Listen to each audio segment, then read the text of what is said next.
Selamat pagi pemirsa, kembali dengan saya Alvin Lim dari LQ Indonesia Law Firm. Nah, hari ini kita mau membahas tentang kasus dugaan penggelapan biliet. Jadi teman-teman, yang namanya LQ Indonesia Law Firm ini sudah sangat terkenal dan sudah sangat beacon di dalam penanganan kasus investasi bodong ya.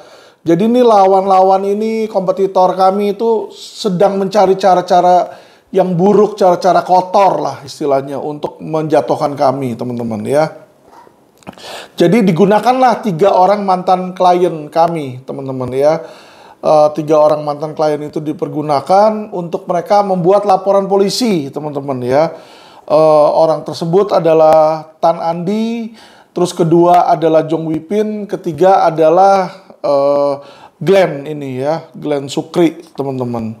Nah, mereka membuat laporan polisi, tapi sebenarnya di belakang mereka ini adalah oknum, teman-teman ya. Ada seorang oknum pengacara di situ yang sayangnya ijazahnya itu sama kayak Rasman lah, teman-teman.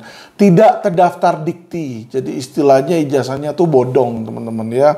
Karena nggak terdaftar dikti, nggak diakui oleh pemerintah, teman-teman. Oke, lanjut teman-teman, kami mau memberikan pembuktian dan penjelasan ya tentang tuduhan palsu tersebut, yaitu tuduhan penggelapan biliet. Jadi gini teman-teman ya, yang terjadi adalah awalnya itu si korban-korban ini, si Glenn, ya si Tan Andi, itu juga si Jong Wipin, itu mereka membuat laporan polisi, teman-teman ya. Mereka melaporkan sebuah perusahaan investasi gagal bayar, ya, untuk menjaga anonymously, jadi maksudnya supaya jangan saya dianggap pencemaran nama baik. Kenapa? Karena sudah terjadi perdamaian, teman-teman ya. Sudah jadi perdamaian, sudah terjadi ganti rugi, sudah dilakukan proses ganti rugi di situ. Sehingga kami menandatangani perjanjian yang saling mengikat, yaitu kami tidak akan membongkar, teman-teman ya. Kami tidak akan membongkar keberadaan dari si perusahaan investasi bodong tersebut. Karena kenapa? Klien-klien LQ itu sudah dibayar, teman-teman ya, sudah diganti dan sudah memuaskan lah kepada kami, sudah dilakukanlah perdamaian. Nah, untuk menjaga nama dan reputasi perusahaan yang sudah gagal bayar tersebut, kita anggaplah nama perusahaannya perusahaan XYZ ya teman-teman ya. Jadi perusahaan investasi gagal bayar ini namanya XYZ ya, kita umpamakan. Jadi teman-teman, si Glenn, si Andi, dan si siapa namanya itu, Jong Wipin itu ada taruh uang di perusahaan XYZ tersebut. Nah, XYZ itu gagal bayar teman-teman ya. Nah, mereka minta tolong. Siapa nih kira-kira yang bisa dimintain tolong ya? Tentu saja orang tahu nama LQ toh. Mereka datang memberikan kuasa ke LQ untuk menggugat XYZ, teman-teman ya.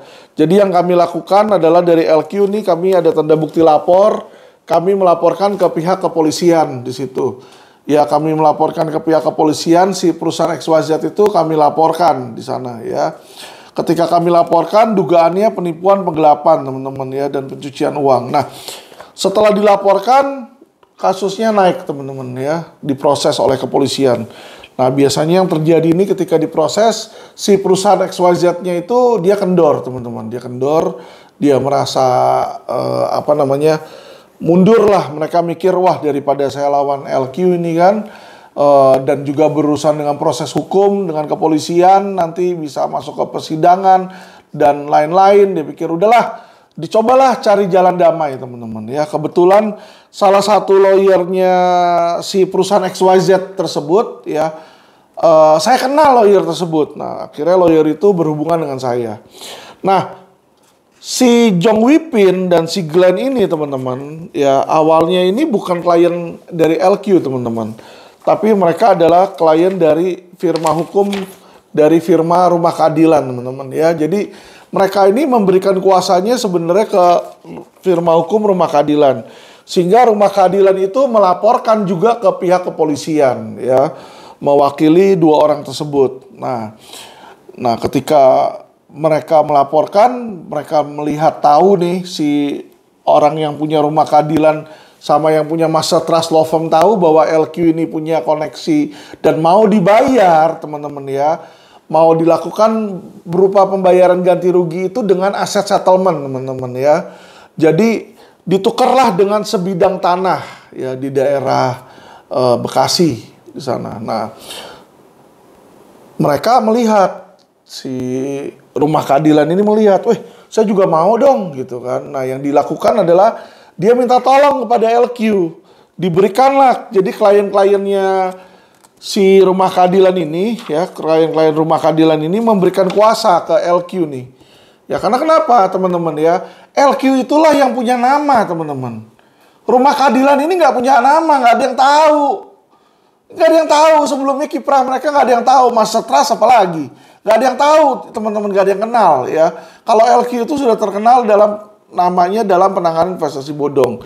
Sehingga si kliennya dari rumah keadilan ini memberikan kuasa kepada LQ. Nah, kuasanya ini judulnya adalah untuk menyelesaikan sengketa dengan pihak perusahaan XYZ tersebut ya. Jadi ada surat kuasa, si kliennya rumah keadilan itu kasih ke LQ untuk menyelesaikan, teman-teman, dengan XYZ ini ya. Nah, ditandatanganilah. Jadi ini, teman-teman, kalau dilihat ada tanda tangan di atas materai dari klien-klien tersebut ya. Ada tanda tangan di atas materai dari klien-klien tersebut di situ. Nah, jadi judulnya ini untuk penyelesaian sengketa. Nah, ini ditandatanganin di bulan Juli tanggal 8 ya. Jadi Glenn tanda tangan, si Jong Wipin juga tanda tangan, teman-teman ya. Terus bukan hanya surat kuasa penyelesaian yang di tanda tangan, dia juga menandatangani surat kuasa yang namanya surat kuasa untuk menandatangani PPJB. PPJB itu pengikatan perjanjian jual beli ya, teman-teman. PPJB di hadapan pejabat yang berwenang atau notaris nih yang ditunjuk, yang disepakati dengan pihak PT XYZ tersebut, teman-teman ya. Singkatnya, penerima kuasa di sini diberikan wewenang untuk menandatangani. Jadi si Glenn ini, si Jong Wipin itu kasih kuasa ke Alvin Lim ya, ke LQ di sini untuk apa? Untuk menandatangani PPJB tersebut. Jadi apa, teman-teman? Mereka sudah tahu dari awal karena yang ditandatangani adalah surat kuasa untuk tanda tangan PPJB. Mereka tahu bahwa legalitas aset tanah tersebut dalam bentuk PPJB ya. Dalam bentuk PPJB. Ketiga adalah adanya surat persetujuan penyelesaian sengketa. Jadi ini ada surat tanggal 8 Juli juga, teman-teman ya. Glenn, si Tan Andi, juga si siapa namanya, Jong Wipin itu juga menandatangani, teman-teman ya, surat persetujuan penyelesaian sengketa di situ, di mana surat penyelesaian sengketa ini dibilang selaku dari nasabah XYZ dengan ini menyetujui skema penyelesaian pergantian ganti rugi yang ditawarkan oleh XYZ ini dengan properti di ya kan Bekasi, dibilang di sini ya. Terus dia udah tahu nih, adapun dengan diganti kerugian saya dengan aset properti, maka saya bersedia mencabut laporan polisi ya. Jadi ini ada klausal-klausalnya, mencabut laporan polisi, terus merahasiakan dari siapapun. Dengan digantinya kerugian, maka saya nyatakan tugas LQ Indonesia Law Firm telah selesai. Jadi dia tahu, ya kan, tugas LQ ini hanyalah untuk memfasilitasi penyelesaian ganti rugi. Di mana kerugian mereka awalnya yang mereka dirugikan investasi berupa biliet itu ditukar, teman-teman. Dengan apa? Ditukarlah dengan PPJB situ ya. Jadi dia sudah tahu nih, dibilang di sini ya. Terus saya berjanji akan memberikan sukses fee yang menjadi hak LQ di sini sesuai dengan surat perjanjian jasa hukum yang disepakati bersama. Jadi teman-teman ya, sudah disepakati dan disetujui, di situ bahwa para klien ini sudah setuju, teman-teman ya. Sudah setuju dengan adanya kesepakatan pergantian rugi ini. Jadi kalau ada dari pihak mereka bilang, oh saya nggak pernah tuh menyetujui, saya nggak setuju dengan perjanjian tersebut, lah kok nggak setuju tanda tangan di atas materai itu bagaimana? Ya kan? Jadi semua klien-klien itu dari firma hukum rumah keadilan itu menandatangani surat persetujuan, teman-teman. ya penyelesaian sengketa ini. Jadi ada tanda tangan mereka di atas materai. Jadi ini hitam di atas putih. Nah ini yang kami berikan kepada penyidik. Jadi gini, ketika mereka bikin laporan polisi teman-teman ya. Jadi siapa nih? Si Master Trust ini ada bikin laporan polisi nih teman-teman ke Polda Metro. Nah, tapi di dalam laporan polisi tersebut dia berbohong teman-teman ya. Jadi dia bohong, dia bilang belum terjadi perdamaian tersebut. Jadi menurut mereka itu belum terjadi. Ya, jadi supaya teman-teman tahu kenapa kok laporan polisinya bisa diterima, ya kan? Jadi ketika si Master Trust itu melaporkan teman-teman ya, dia mendampingi si para klien melaporkan, dibilang belum kok, belum terjadi perdamaian. Padahal teman-teman, ya kan, ini ada surat lagi dari firma hukum Rumah Keadilan ya. Kepada, saya bacain aja teman-teman, dari situ kan nggak kelihatan teman-teman ya. Kepada Direktur Kriminal Khusus Polda Metro Jaya, perihalnya pencabutan laporan polisi. Jadi ini 2 Desember 2020. Jadi teman-teman, ini dia menandatangani di bulan Juli, mereka tanda tangani persetujuan. Di bulan November sudah terjadi akta perdamaian, sudah jadi perdamaian.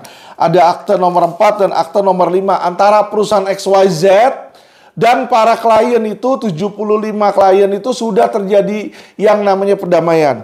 Dan dasar hukumnya adalah persetujuan mereka. Ya, jadi mereka sudah setuju damai, memberikan surat kuasa untuk menandatangani PPJB ada di sini ya. Jadi dia tanda tangan surat kuasa, juga memberikan surat kuasa untuk penyelesaian nih, menandatangani penyelesaian ada di sini. Ya, teman-teman. Jadi atas perintah dari para klien tersebutlah LQ diwakili saya datang menandatangani PPJB tersebut ya. Sudah ada nih surat pernyataan dari mereka teman-teman ya. Mereka menyatakan berjanji mengikatkan diri mencabut laporan polisi. Ada ini teman-teman ya. Dan ini ditandatangani mereka juga nih, dana investasikan dalam bentuk aset. Dibilang ya, dengan dikembalikannya dana investasi ya kan. Jadi mereka ini sebenarnya tahu bahwa biliet mereka ini diambil oleh pihak XYZ untuk ditukar dengan PPJB tanah di Bekasi, teman-teman ya. Nah, berlanjut, bagaimana saya bisa bilang dia tahu bahwa sudah terjadi perdamaian? Perdamaian itu terjadi tanggal 30 November. 2 hari kemudian di tanggal 2 Desember, firma hukum Rumah Keadilan ini memberikan surat isinya pencabutan laporan polisi. Saya bacakan ya. Yang bertanda tangan di bawah ini, Brian Roberto Mahulaye. Nah, Brian ini anak buah dari Natali. Ya, jadi Natalia Rusli ini ada di belakang firma hukum Rumah Keadilan dan firma hukum Master Trust, teman-teman. Dia ada di belakang situ. Ya, dia selalu mengaku sebagai pemiliknya. Oke, dibilang saya Brian Robert Mahulaye, dibilang di sini dengan sehubungan dengan laporan polisi nomor LP 4672 dengan terlapor atas nama bla bla bla, ini dia adalah Direktur XYZ ini teman-teman ya. Dengan ini bermaksud menyampaikan bahwa permasalahan yang saya laporkan telah diselesaikan dengan cara kekeluargaan serta adanya itikat dari terlapor ingin menyelesaikan permasalahan tersebut. Ya, jadi dia sudah tahu nih, sudah diselesaikan dengan cara kekeluargaan. Sudah selesai, sudah damai, dia sudah tahu teman-teman ya. Jadi kalau dibilang dia belum tahu itu bohong. Karena kenapa? Sudah tahu, sudah diselesaikan dengan adanya perdamaian, teman-teman ya. Nah, apa yang terjadi setelah dia di bulan Desember mencabut laporan polisi? Nah, terjadilah clash. Ya, perpecahan. Kita sudah tidak sepaham ya. Kalau kami dari LQ ini sepahamnya lurus-lurus saja. Sedangkan si lawyer yang ijazahnya tidak terdaftar dikti itu maunya mencong-mencong. Akhirnya kita nggak bisa kerjasama teman-teman ya. Sebatas dari situ kami tidak mau lagi melanjutkan. Kami tidak lagi mau membantu Master Trust atau Rumah Keadilan. Maka dari itu disomasi teman-teman ya. Jadi si Master Trust ini memberikan somasi teman-teman ya. Jadi yang disomasi pertama kali itu sebenarnya bukan LQ Indonesia Law Firm teman-teman. Yang disomasi pertama kali oleh Master Trust itu sebenarnya adalah si si perusahaan XYZ teman-teman ya. Jadi ini ada somasi.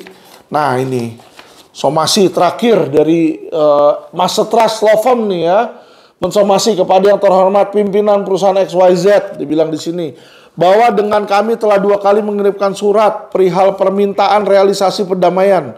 Orang perdamaian udah realisasi kok diminta ini realisasi perdamaian lagi, ngawur ini. Ya, sampai saat ini saudara tidak memiliki itikat baik menyelesaikan masalah. Dengan tidak adanya itikat baik menunjukkan bahwa saudara kami tidak tahu menahu perjanjian perdamaian dalam bentuk apapun katanya. Bahwa kami tidak tahu menahu jika ada perdamaian dalam bentuk apapun dan pihak selain kami sehingga perjanjian tersebut batal demi hukum. Ngawur. Emangnya kalau Master Trust kagak tahu si kliennya di luar mereka ngasih kuasa ke orang lain, apakah berarti batal demi hukum, ya kan? Jadi inilah teman-teman, ya, kagak terdaftar di dikti, ya kan? Ini kita patut pertanyakan ilmunya, teman-teman, ya. Kenapa? Ya kan? Ini sekolahnya sekolah bener-bener nggak nih? Karena nggak terdaftar dikti, teman-teman, ya. Dia bilang kalau ada perdamaian yang kami tidak ketahui, yang dia nggak ketahui, si Master Trust nggak tahuin, maka batal demi hukum. Mana ada batal demi hukum, bos? Ya kan? Kalau dia kasih surat kuasa, kalau kliennya dia kasih kuasa ke lawyer lain sebelumnya, itu di bulan Juli tahun lalu, ya, kepada LQ untuk jalanin damai dan sudah terjadi, ya itu berarti sudah terjadi perdamaian tersebut. Mana bisa batal demi hukum? Bahwa para nasabah atau klien kami telah memberikan bilet asli kepada pihak saudara, kepada pihak XYZ. Jadi teman-teman, si Natalia Rusli, si Master Trust ini tahu teman-teman, bahwa apa? Ya, bahwa teman-teman, bilet ini ada di perusahaan XYZ. Dia tulis di sini. Ya, kali ini Master Trust dia pakai lawyer lain namanya Adnan. Ini anak buahnya Natalie semua teman-teman ya. Sebagai buktinya nih kami punya foto-foto kedekatan mereka itu juga ada di situ. Jadi memang si Natalia Rusli ini selalu bertindak di belakangnya itu ada orang-orang lain di sini ya. Jadi yang dilakukan dia cabut kuasa, dibilang bahwa mencabut kuasa LQ, tapi dicabut ini tanggalnya teman-teman dari bulan Maret sampai bulan April. Ya, di mana di bulan November sudah terjadi apa? Di bulan November itu sudah terjadi perdamaian. Dan di bulan Januari itu sudah terjadi tanda tangan PPJB dengan perusahaan XYZ. Jadi sudah terjadi dulu, baru dicabut bulan Maret. Jadi dia berpikir dengan, ya jadi opini hukumnya si Master Trust nih teman-teman ya. Opini hukumnya Master Trust bahwa dengan dicabutnya surat kuasa kepada LQ, maka segala yang ditandatangani sebelumnya itu batal demi hukum. Mana ada kayak begituan. Yang namanya sudah diberikan persetujuan ke orang lain untuk menandatangani, itu sebenarnya sama aja dengan orang itu datang menandatangani. Ya, jadi nih orang nggak ngerti. Abis itu selain dia somasi si XYZ, si Natalie ini, Master Trust ini mensomasi saya teman-teman. Ditulis sini ya, Alvin Lim, pimpinan LQ. Dibilang di sini bahwa kami telah menyerahkan bilet dan promisori asli kepada saudara, katanya. Kapan dia kasih ke sayanya? Kan lucu ini, ya. Padahal dia udah bilang tadi ke pihak XYZ, dia udah bilang, biletnya ada di XYZ. Sekarang kirim surat ke saya bilang, biletnya ada di saya. Hebat emang ini orang, ya. Jadi makanya saya bingung itu, dia sekolahnya di mana, ya. Universitas Timbul Nusantara, baru timbul kali sekarang atau gimana itu universitasnya, saya nggak ngerti karena nggak terdaftar di dikti teman-teman ya. Jadi kalau dia ngakunya dia makan bangku sekolah, ya kan, saya bingung ya. Kenapa? Dari tindak tanduknya, gerak-geriknya ini kayak orang nggak ngerti hukum teman-teman ya. Jadi dia laporin ke polisi, terus dia udah bikin berita seolah-olah Alvin Lim bentar lagi tersangka, sudah mau tersangka, mau ditahan gara-gara gelapin bilet di sini. Lucu teman-teman ya. Jadi dibilang di sini bahwa berdasarkan hal tersebut kami meminta saudara untuk segera mengembalikan seluruh bilet yang diberikan kepada klien kami melalui kami sebagai kuasa hukum yang sah. Nah, udah tahu diberikannya kepada dia, kok mintanya ke saya, kan lucu sini ya. Karena bilet itu teman-teman, ya kan, sudah ada di pihak notaris ya. Jadi notaris ini Notaris Firman ini ada buktinya ya. Jadi contoh Jong Wipin, Tan Andi ini sudah ada tanda terima dari notaris Firman menandatangani bahwa dia sudah menerima ya biliat ini. Jadi biliat ini sudah diterima tanggal 30 November, teman-teman. 30 November masih di dalam surat kuasa itu dia menyerahkan, sudah diambil, sudah ada di pihak notaris. Saat itu saya punya kuasa. Bagaimana secara hukum? Apakah berhak saya mengambil kembali jika di bulan Maret saya sudah dicabut kuasanya? Terus April saya disuruh balikin. Kalau saya mau mengembalikan sekalipun, saya harus ke notaris atau kemana itu ada di mana biliat tersebut, saya harus mintakan ke mereka. Dan itu saya nggak bisa main asal mintakan tanpa surat kuasa. Jadi dengan si Jong Wipin ini kan Jong Wipin nih contoh ya, mencabut surat kuasa, siapa namanya, tadi juga si Glenn mencabut surat kuasa. Ini dia udah cabut surat kuasa 17 Maret tuh. Tanda tangan Jong Wipin di atas materai, dia cabut surat kuasa. Bahwa saya Jong Wipin yang bertanda tangan di bawah ini mencabut kuasa atas nama Alvin Lim, Amdani dan seluruh afiliasinya. Lah, surat kuasa saya dicabut kok. Lu gimana suruh saya ngembaliin lagi? Ya lu urus sendirilah. Ya kan? Inilah teman-teman, kalau klien ya, kalau kita punya klien yang nggak sabaran dan mudah terpengaruh oleh bisikan-bisikan yang sesat, akhirnya apa? Akhirnya jadi kayak begini. Dia cabut kuasa, yang namanya cabut kuasa, saya sudah tidak berhak lagi, dibilang di sini kan, untuk kepentingan tersebut memberi kuasa, menarik, mencabut seluruh kuasa untuk menghadap menandatangani perjanjian terhadap pengurusan PPJB guna penyelesaian perdamaian, ya kan, seluruh akibat hukum dalam bentuk apapun. Jadi sudah nggak punya kuasa dalam bentuk apapun, teman-teman, terhadap si Jong Wipin. Lah terus kalau saya nggak punya kuasa, bagaimana saya mau mewakili dia ngambil dari orang lain? Ini kan ngawur. Ya, inilah makanya teman-teman, pentingnya sekolah hukum. Jadi jangan hanya punya ijazah, ada cetakannya ijazah ya. Ya, jadi ada cetakan ijazah, dia ngaku, oh saya kuliah di Universitas Timbul Nusantara katanya, ya kan. Dicek di Dikti nggak terdaftar di situ. Tapi ngakunya pinter, ya kan. Suruh cabut kuasa orang, habis suruh cabut, saya disomasi. Nih bulan April dicabut. Tadi nih kan teman-teman lihat nih di sini ya. Ini bulan Maret teman-teman, tanggal 17 dicabut. Bulan Aprilnya ini saya disomasi. Jadi 1 bulan setelah dicabut saya disomasi, suruh saya urus dikembalikan itu biliat. Ya gimana caranya, bos? Ya kan? Jadi inilah orang kalau nggak ngerti hukum, ya kan? Ini yang terjadi, dibilang. Nah, ternyata kalau tadi dibilang kan klien kami tidak pernah ngikutin perdamaian, nggak pernah damai, dibilang di situ. Nah, sekarang dia ngasih surat lagi nih 2022 Maret nih, ya kan? Makanya kalau orang nipu itu kelihatan bohongnya. Ini Mas Stres keluarin surat lagi nih Maret 2022. Nah, kali ini dia bilang bahwa seluruh klien kami di atas tidak mau mengikuti skema perdamaian PPJB. Nggak mau mengikuti skema perdamaian. Lah, kalau awalnya udah setuju, terus kemudian udah tanda tangan, sudah ada akta perdamaian di depan notaris, terus kemudian hari lu berubah pikiran, ya nggak bisa serta-merta, bos.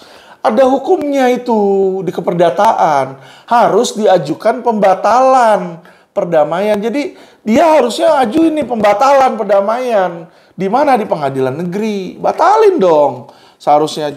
Tapi ya maklum lah. Namanya lawyer ijazah yang nggak terdaftar Dikti, kualitasnya tentu kan beda. Jadi apa yang dilakukan? Dia laporin aja polisi. Udah si Alvin aja katanya laporin polisi, ya kan? Ya sudah, saya dilaporin polisi, saya nggak masalah. Yang saya lakukan, saya datang ke polisi, ke Polres Jakarta Selatan, ya kan? Saya serahkan seluruh dokumen ke Polres. Ini ada bukti tanda terimanya dari Polres, ya kan? Surat tanda penerimaan nih dari Alvin Lim, ya. Jadi saya berikan kepada mereka asli perjanjian pengikatan jual beli tanah di Bekasi dengan XYZ. Ya kan, asli pengikatan jual beli tanah. Jadi ada perjanjian aslinya nih 2, saya kasih ke sana. Surat kuasa yang ditandatangani oleh Jong Wipin kepada Alvin Lim, ya kan. Surat kuasa khusus untuk penyelesaian sengketa ada. Surat persetujuan penyelesaian sengketa, ya kan? Orang dia udah setuju kok di situ. Surat pernyataan dari Jong Wipin. Surat tanda terima barang yang diterima oleh Firman Kurniawan. Akte nomor 4 dan akte nomor 5, akte perdamaian dengan perusahaan XYZ tersebut. Itu juga saya berikan, teman-teman ya. Jadi setelah ini saya berikan, penyidiknya semua jelas. Penyidiknya, panitnya datang, saya jelasin semua. Dia terus bilang, ya kalau begini kasusnya udah selesai. Kenapa? Klien setuju untuk ditukar dengan PPJB, PPJB-nya sudah ada. Ya sudah, saya berikanlah PPJB itu ke penyidik. Saya bilang, penyidik, atas persetujuan klien, dengan dasar ini, ya akte perdamaian, surat persetujuan penyelesaian, itu biliet dia sudah berubah menjadi PPJB. Dan dia sudah setujui. Nah ini PPJB-nya saya berikan kepada penyidik. Sehingga apa? Tugas saya sudah selesai. Saya sudah tidak punya apa-apa lagi. Saya nggak ngurus apa-apa lagi. Karena memang tadi kalau kita baca di surat penyelesaian sengketa, jadi gini loh. Ya, orang itu makanya kalau tanda tangan tuh jangan main asal tanda tangan. Tapi sebelum tanda tangan dibaca dulu lah isinya. Jadi minimal nggak kelihatan goblok dan tolol, teman-teman ya. Di sini ada nih semua klien tanda tangan ya, Jong Wipin tanda tangan, Glenn tanda tangan. Isinya, dengan digantinya kerugian saya, maka saya nyatakan tugas LQ Indonesia Law Firm telah selesai. Gantinya dengan apa? Ya itu dengan tanah di Bekasi itu. Kan dia bilang, di atasnya ini ada nih, dengan perusahaan XYZ akan diganti tanah di Bekasi ya. Dinyatakan dengan digantinya kerugian saya, maka saya nyatakan tugas LQ telah selesai. Ya, dengan baik dan tidak akan menuntut LQ Indonesia Law Firm di kemudian hari. Ya, dan pertukaran aset ini. Udah dibilang dia nggak akan menggugat, seharusnya dia nggak boleh gugat baik pidana maupun perdata, teman-teman ya. Cuma namanya orang mungkin ya kliennya nggak bisa baca atau malas baca. Ya kan, atau memang terlalu bodoh sehingga mudah sekali ditipu orang, kita nggak tahu, teman-teman. Tapi ya saya cuma heran aja karena sudah ada tulisannya di situ bahwa dengan dilakukan pertukaran itu, ya kan, dengan adanya ganti rugi tanah tersebut, maka tugas LQ Indonesia Law Firm sudah selesai. Ya, tapi dia bikin cerita lah versi ke penyidik. Dia buat versi ke penyidik bilang nggak bisa. Itu harus jadi dulu sertifikatnya. Gono gini, gono gini, gono gini. Lah, itu mulu-mulu jadi sertifikat atau gimana? Urusan antara klien, ya, urusan antara orang-orang tersebut dengan PT XYZ. Lu urus sendiri dong dengan XYZ. Kenapa? Karena kuasa saya sudah dicabut. Jadi kalian tuh harus ngerti hukum, ya. Lawyer itu hanya bisa bergerak berdasarkan surat kuasa. Sehingga kalau kuasanya itu sudah dicabut, habislah sudah di situ hubungan. Putus hubungan. Ya PHK, putus hubungan kasih. Sudah putus hubungan kasih tuh antara si lawyer dengan klien ya. Lawyer sudah tidak ada kasih lagi terhadap klien. Kenapa? Sudah putus, sudah dicabut surat kuasanya. Wewenangnya udah dicabut, kasar ngomong sudah ada surat cerai lah di situ ya. Jadi kalau udah ada surat cerai, nggak boleh ikut campur lagi. Bini campurin mantan suami campurin bini. Hal yang sama teman-teman di sini. Jadi di sini desas-desus yang bilang nanti Alvin ditangkap, ditahan karena biliet Vikasa, itu hanyalah rumor dan hanyalah desas-desus. Dan sudah saya jelaskan secara detail di sini ya. Tadi bukan hanya bukan hanya si Glenn. Tapi ini contohnya nih, Jong Wipin juga tanda tangan nih atas nama Jong Wipin di atas materai. Ini juga surat persetujuan penyelesaian sengketa. Ini yang tanda tangan Jong Wipin, teman-teman ya. Jadi di sini dibilang juga dengan digantinya kerugian saya, maka saya nyatakan tugas LQ Indonesia Law Firm telah selesai. Jelas sekali tugas LQ ini hanya kepengurusan sampai PPJB. Kalau mereka mau diurus pecah sertifikat ada biaya, bos. Bayar lagi, enak aja lu ya. Jadi jangan dipikir, oh udah saya cabut kuasa, terus kamu urus dong semua sampai selesai, mana bisa. Lawyer misalnya ada orang datang, Pak Alvin, saya dilaporin polisi sama si Tejo misalnya kan. Kasih kuasa, oke kasih kuasa untuk kepengurusan di laporan polisi tersebut. Kalau ternyata laporan polisi itu lanjut sampai di pengadilan, terus si Tejo, terus si klien itu bilang, Pak Alvin, saya mau Pak Alvin yang urus juga dong itu di pengadilan. Ini kan belum selesai laporannya. Nggak bisa, teman-teman. Karena kenapa? Surat kuasa itu ada pihaknya di sini. Jadi contoh kepada pihak ini XYZ. Untuk apa? Menandatangani penyelesaian sengketa dengan PT XYZ. Tanda tangan penyelesaian. Jadi kuasanya ini hanya untuk tanda tangan penyelesaian. Nanti kalau mau ngurusin lagi, ngurusin sertifikat, bikin surat kuasa baru, bos. Ya sama. Kalau di pidana pun juga sama. Kalau misalnya ngurus di kantor polisi, ya udah di kepolisian aja.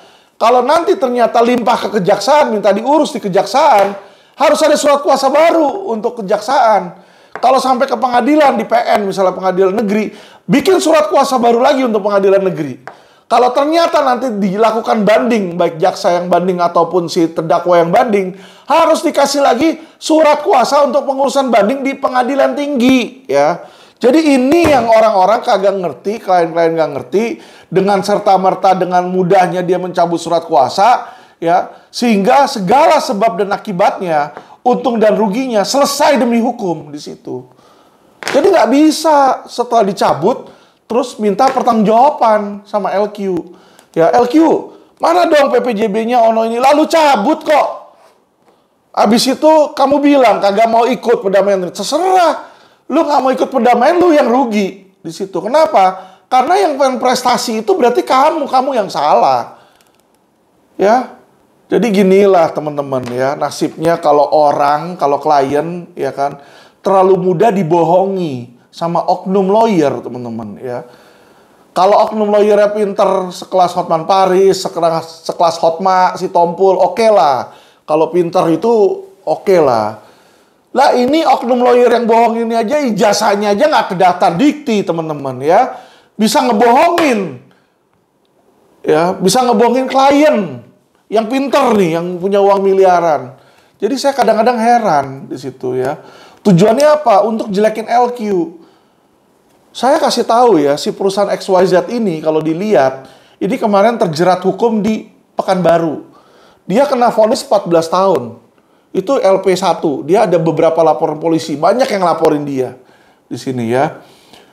Di satu aja kena 14 tahun. Ada lagi nih ancaman kedua, LP kedua di Mabes yang sudah limpah ke kejaksaan juga. Itu yang saya dengar ya.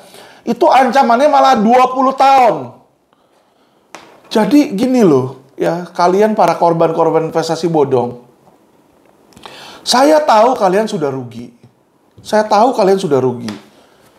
Kalau kalian berikan kepercayaan kepada seseorang, kepada law firm, misalnya berikan kepercayaan kepada LQ, biarkanlah LQ bekerja dari awal sampai selesai. Kalau tidak percaya, lebih baik jangan kasih kuasa. Itu satu ujaran saya kepada para klien ya. Kedua, ya kan? Kedua adalah kalian tuh sudah rugi. Dengan kalian taruh uang misalnya 1 miliar ditukar dengan biliet deposit. Biliet itu nggak ada harganya, bos. Ya kalian jual itu 1 miliar, kalian jual 100.000 juga belum tentu ada yang mau. Di situ. Karena kenapa? Perusahaannya sudah gagal bayar. Perusahaannya sudah menyatakan gagal bayar, tidak mampu bayar.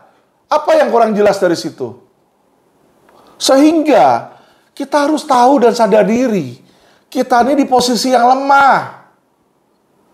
Karena keadaannya adalah dia sudah gagal bayar. Terus ketiga, cara kita harus berpikir, teman-teman. Kalau kerugiannya terlalu besar, misalnya 1 triliun, 2 triliun, 15 triliun, mau diganti seluruhan, yang nggak mungkin dia punya duit. Apa yang terjadi? Dia akan mikir, daripada gue bayar si korban 1 triliun, 2 triliun, saya sogok aja lah aparat penegak hukum misalnya. Saya sogok jaksa nih, oknum jaksa, biar P19 mati aja tuh. Kasih 200 miliar. P19 mati, cut. Situ misalnya, ya kan? Dia cuma keluar 200 miliar dibanding keluar 2 triliun. Ngerti ya teman-teman ya? Hal yang sama nih dengan perusahaan XYZ ini. Dia itu sudah tidak punya cash. Kemarin itu berapa puluh miliar aja, berapa puluh miliar si XYZ ini dilaporin polisi ya atas nasabah korban di Pekanbaru. Dia udah nggak punya cash. Akhirnya apa? Dia pasang badan dipidana dia 14 tahun di PN, di pengadilan negeri putus 14 tahun, teman-teman. Jadi apa yang kita lihat dari sini? Apa yang kita pelajari dari sini, teman-teman? Yang patut kita pelajari adalah dengan putusnya, dengan sudah terjadinya kerugian, kita harus smart. Lihat, si investasi bodong ini yang gagal bayar ini masih punya apa? Aset apa yang dia masih punya? Dan kita nggak bisa neko-neko, nggak bisa pilih-pilih, nggak bisa semau kita, udah ambil. Kalau memang masih ada harganya, ambil. Mungkin tidak akan 100% terbayar, bisa kebayar 70%, 50%, 30%. Still better than nothing, teman-teman. Better than nothing. Mayoritas korban investasi bodong itu nggak dapat apa-apa, nol. Mayoritas tuh nol, nggak dapat apa-apa. Jadi kalau masih mau ditawarin tanah di Bekasi, ambil. Ternyata bener kan langkah LQ. Di dalam perusahaan XYZ ini, hanya LQ yang dapat bayaran tanah. Yang lainnya kagak ada yang dibayar, bos. Zong, blong, bolong, kosong, nihil. Nihil. Nggak ada yang lain yang dibayar. Jadi para klien-klien master trust ini, para klien rumah keadilan ini, ya kan, yang awalnya nolak-nolak itu nggak dapat apa-apa sekarang. Banyak yang mau minta tanah aja, Pak Alvin, tolong bantuin dong supaya saya bisa dapat tanah. Sorry, udah nggak bisa. Kenapa? Karena saya udah ada perjanjian perdamaian, di mana saya nggak bisa disclose dan saya nggak bisa cari klien baru untuk melawan si XYZ ini, teman-teman. Ngerti ya? Saya nggak bisa lagi cari klien untuk ngelawan si XYZ. Pintu sudah tertutup, kasihan. Itulah makanya kalau ada kesempatan, segera diambil. Saya memberikan nasihat yang terbaik yang bisa kita dapatkan. Karena kenapa? Posisi saya sebagai lawyer, itu satu kapal sama kalian investasi bodong, korban. Kalau korban ini nggak dapat apa-apa, nol. Saya perjanjian jasa hukum, misalnya saya cas orang 15% dari apa yang dibayar, ya kan? Dari apa yang dibayarkan loh, 15% misalnya.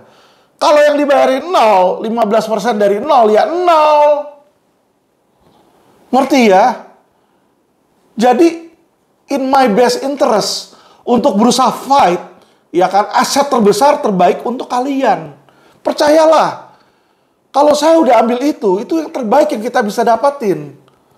Yang lainnya bakal lebih parah. Ini yang tanah. Setelah itu kami dapat lagi nih belum lama ruko, teman-teman ya. Kami dapat ruko di Lebak Bulus 21 miliar, kami dapat ruko di Medan, teman-teman ya. Itu langsung kita balik nama. Ternyata apa? Setelah kita LQ dapat itu, yang lain teman-teman tidak dapat apa-apa. Cicilan PKPU stop, mandek, cicilan mereka mandek, semua total blek, mandek, dek. Nggak dapat apa-apa. Nol, zong, bodong. Bodohnya lagi, para korban itu pada gugatnya ke OJK di situ ya. Jadi teman-teman, disinilah ada kesalahan, ada salah target teman-teman, bodoh. Ya, LQ kami disuruh gugat OJK, kami pikir, pikir-pikir dulu. Karena kenapa? Yang ngabisin duit itu bukan OJK, teman-teman. Perusahaan investasi bodongnya tersebut. Yang katanya terdaftar oleh OJK. Benar, OJK juga termasuk salah satu pihak yang kalau kita akan gugat di situ. Ngerti ya teman-teman ya? Jadi atas dasar inilah kawan-kawan, saya persuade untuk teman-teman sekalian agar fight terhadap perusahaan investasi bodong itu kita harus fight full. Dan kalau udah dapat lawyer yang bagus, jangan percaya kiri kanan. Nanti ada yang kiri bilang, lu kayak LPSK aja, Lembaga Perlindungan Saksi Korban. Nanti bisa dapat duit balik dari LPSK. Emangnya LPSK pengadilan apa? Ya kan, nanti ada lagi ke BPSK aja, nanti ada lagi ke Lembaga Perlindungan Konsumen aja, ada lagi ke YLKI aja, Yayasan Lembaga Konsumen Indonesia. Nanti ke OJK aja, ke sono ke sini. Jadi teman-teman, ya kan, Anda konsultasi sama satu orang, dapat satu saran, satu rekomendasi. Kalau Anda konsultasi kepada 3 lawyer, kalian dapat 3 saran yang berbeda. Lalu yang mana yang benar? Yang benar adalah Anda ikuti hati nurani kalian, kalian ikuti akal sehat kalian. Lawyer mana yang menurut kalian ini bisa dipercaya, punya track record baik untuk menyelesaikan perkara ini. Dan ikuti. Jadi jangan lawyer itu bilang, oke, saya ambil jalan ke kiri, jalur kiri. Jangan Pak Alvin, kanan aja kita. Kalau nggak kita ke belakang aja yuk. Nggak bisa jalan kayak begitu, bos. Seumpama kita itu satu kapal, hanya boleh ada satu nakoda di situ. Mau jalan kemana kapalnya? Mau lurus kah?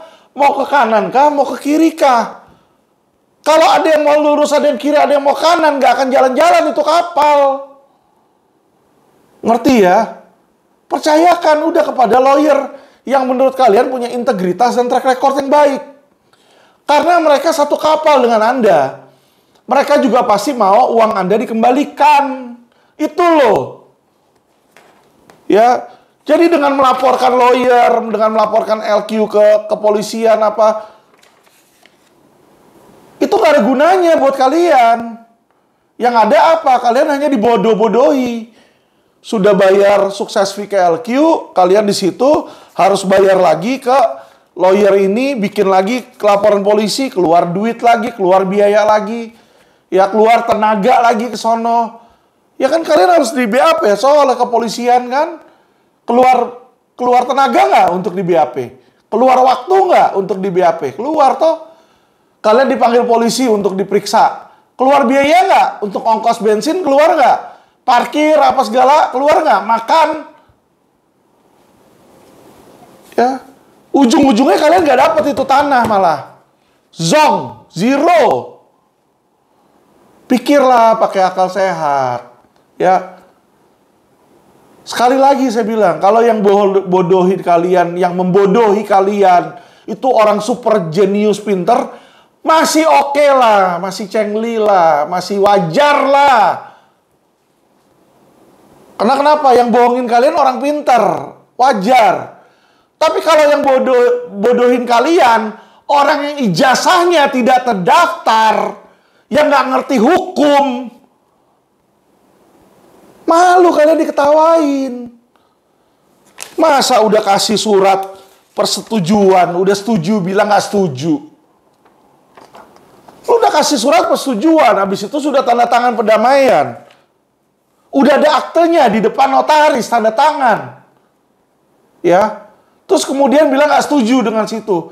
Kalau nggak setuju, caranya itu pembatalan, bos. Lu gugat di pengadilan itu. Ya,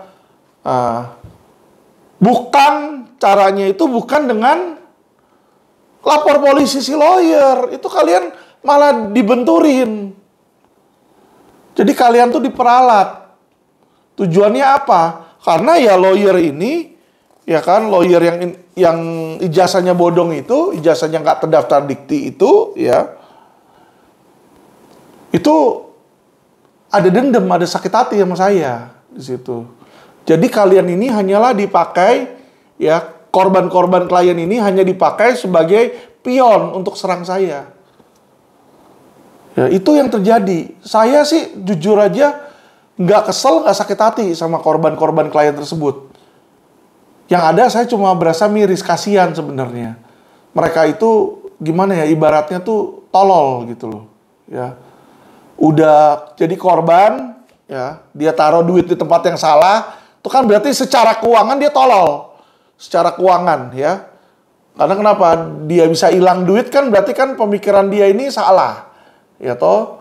Habis itu dia cari lawyer lagi yang salah, dia cabut kuasa, mestinya dapat tanah jadi nggak dapat apa-apa lagi, ya kan? Kasihan saya sebenarnya ngelihat, ya. Jadi ini korban-korban klien ini kurang bijaksana kalau saya lihat, ya. Ya, emosional dia yang pertama kali ditipu oleh XYZ, Malah yang diserang itu malah lawyernya yang mau bantu dia. Jadi istilah ada seorang raja seumpama ya kan punya jenderal. Jenderalnya suruh perang ke negara asing. Wah, jenderal lagi mau perang, datang balik di situ kan. Dibilang, "Udah jenderal, lu nggak usah jadi jenderal lagi." Dibilang gitu. Malah jenderalnya dia yang serang, kan bego. Padahal tuh jenderal datang ke negara asing menjajah, berhasil bawa barang jarahan. Yaitu apa? Dia berhasil dapetin tanahnya lawan, tanah dari kerajaan lawan. Ya kan, raja nih saya berhasil dapetin tanah di Bekasi, ya kan. Bukan diambil itu tanah, dia bego. Malah dia serang itu jenderalnya dia, ya. Dia keluarin dari pasukannya. Udah namanya jenderal dikeluarin dari pasukan, dia bisa cari raja lain, dia bisa cari klien lain yang untuk memberikan surat kuasa. Ya, disinilah teman-teman, ya kan. Satu, untuk menjadi klien, untuk kalian bisa sukses, korban-korban, kalian tuh hanya harus punya kesabaran. Patience, dalam bahasa Inggrisnya patience. Kalian harus punya passion, kesabaran. Nggak ada perkara itu yang selesai hari ini gue kasih kuasa, besok udah selesai. Apalagi lawannya kelas berat, ya. Kayak Indosuria, KSPSB, Mahkota. Itu kelas berat, bos. Raja Sabta Oktohari itu kelas berat. Dia pejabat iya, pengusaha iya, ya kan. Kemana-mana aja naik private jet, lu bayangin. Saya aja kemana-mana masih sering naik Grab, bos. Jadi kalau kayak raja, ya sering gitu loh. Kita dapat klien, bayar kagak mau fee di depan. Kalau kita bilang, "Pak, ada fee-nya." Waduh, nggak ada fee-nya. Nanti ya kalau berhasil di situ. Ya, jadi istilahnya nih, kalian suruh orang berperang. Misalnya ada seorang raja, anaknya diculik sama kerajaan lawan. Dia suruh orang, prajurit ke sono, suruh jenderal. Kamu perang sana, ambil prajurit balik. Oke, senjata saya apa, bos? Nih, senjata lu bolpen. Buat apa? Buat tusuk matanya. Jadi kalau ketemu lu tusuk. Gitu ya. Dikasih senjata cuma bolpen, nggak ada duit katanya. Ya kan? Nggak ada duit, nggak ada amunisi. Sedangkan pihak lawan, senjatanya pistol, bos. Dari 10 meter, belum lihat saya belum masuk dalam jangkauan nusuk, udah ditembak dulu, mati kita. Ya, ibaratnya seperti itu. Karena musuh itu kayak Indosuria, Mahkota, ya, mereka itu punya uang triliunan. Kita ini berperang dengan senjata yang sangat minim. Udah kayak begitu, kagak dipercaya pula. Itu ya jenis-jenis kayak begitu ya jenis-jenis klien yang memang nggak akan dapat duit dia balik, ya kan? Ya mungkin memang udah karmanya dia rugi seperti itu. Ini yang sangat saya sayangkan. Seharusnya klien itu berikan kuasa, udah biarin gerak, biarin jalan. Ya dapat apa barang jarahan, ya udah berterima kasih, bersyukur. Ya saya kasih tahu. Korban-korban investasi bodong, dia itu pertama kali menjadi korban itu karena apa? Karena nggak merasa cukup dengan apa yang dia sudah miliki. Jadi misalnya dia punya uang 2 miliar, dia nggak merasa cukup itu dengan 2 miliar yang dia miliki. Dia mau 2 miliar ini menghasilkan lebih tinggi nanti, jadi 3 miliar, 4 miliar, 5 miliar, mendapatkan untung cuan. Itu yang membuat dia berani menaruh 2 miliar ini ke orang lain. Ya, ke PT XYZ. Kenapa saya bilang seperti itu? Ya kan? Ada orang di pinggir jalan itu, pengemis-pengemis, tukang sampah, yang mungkin seumur hidup dia nggak pernah ngelihat uang 1 miliar, bos. Ya. Jadi inilah makanya saya bilang dari awal dia tuh tidak bersyukur. Ketika dibantuin sama lawyer yang handal, dapat ganti rugi aset, dia tetap nggak puas. Malah ada yang berharap, wah gue kalau taruh 1 miliar, dapat ganti rugi 1 miliar, plus kerugian material gue 2 miliar, plus buat nyenengin hati gue 10 miliar. Jadi gue harusnya untung nih, gue maunya untung, ayo. Nah. Jadi keinginan-keinginan yang ilogikal, ya, nggak logis, unlogis itu sangat lucu. Sehingga disitulah, ya, jadi klien-klien seperti Jong Wipin ini, saya tanya kenapa ternyata dia berubah pikiran. Karena dia diiming-imingi oleh pihak lawyer seberang, lawyer antah berantah itu, mengiming-imingi katanya, ngapain lu terima tanah, gue bisa kasih lu cash. Saya bisa kasih cash ganti rugi. Oh iya, saya mau dong, lebih enak, lebih bagus. Jadi apa? Perjanjian yang dia bikin sebelumnya sama orang lain, dia anggap sampah, dia tidak hargai. Inilah orang di sini udah karakternya udah bending kalau menurut saya. Bending itu istilahnya bengkok, teman-teman. Karakternya, hatinya udah bengkok. Lu kalau bikin janji sama orang, lu tepati dong. It's gentleman tuh seperti itu. Bukan udah bikin janji, sana bisa dapat lebih untung. Ah, gue batalin lah. Yang itu aja ambil. Makanya kalau sebelum bikin janji, sebelum bikin keputusan, pikirin dulu baik-baik setuju atau enggak. Cari lawyer, mau lawyer yang mana pikirin dulu. Ya, ada surat nih, surat tanda tangan, surat persetujuan perdamaian, penyelesaian sengketa. Surat persetujuan perdamaian nih, setuju nih untuk selesain. Ya kan, dibaca dong. Baru tanda tangan. Jangan tanda tangan, tapi kalau belum baca, setuju, tanda tangan. Kalau nggak setuju, jangan tanda tangan, bos. Kalau nggak ada tanda tangan dari klien di sini dan nggak ada surat kuasa juga, saya nggak mungkin mewakili klien tersebut tanda tangan PPJB kok. Secara hukum saya tidak bisa. Ngerti ya? Jadi tuduhan penggelapan biliet yang dituduhkan oleh 3 oknum tersebut, Jong Wipin, Tan Andi, sama Glenn itu, ya saya bantah. Nah inilah tadi bukti-buktinya. Bahkan kepada Tan Andi, ya, Tan Andi dengan gentle sudah mengakui dirinya salah dan sudah membuat video, ya, dia menyatakan minta maaf terhadap saya dan LQ di situ, dan saya hargai hal tersebut, ya. Jadi tidak ada itu penipuan dari pihak saya untuk mau menipu, itu nggak ada. Mengerti ya? Jadi ini agar supaya teman-teman tahu, teman-teman sadar, ya, dan klien-klien tahu, ya, bahwa LQ itu punya integritas yang sangat tinggi. Saya nggak mungkin tuh mau menggelapkan biliet. Makanya biliet dia harganya miliaran apa? Ya, dikiloin aja kagak laku kok situ. Oke, teman-teman. Sekian video dari saya. Jangan mudah terpengaruh. Ingat, jangan mudah terpengaruh sebagai klien, jangan mudah terpengaruh dengan rumor-rumor di luar. Apapun yang terjadi, berikanlah kepada kami kepercayaan kalau sudah kasih kuasa. Kalau memang tidak ada kepercayaan, cabutlah kuasa tersebut, ya. Oke, terima kasih teman-teman. Salam cerdas hukum.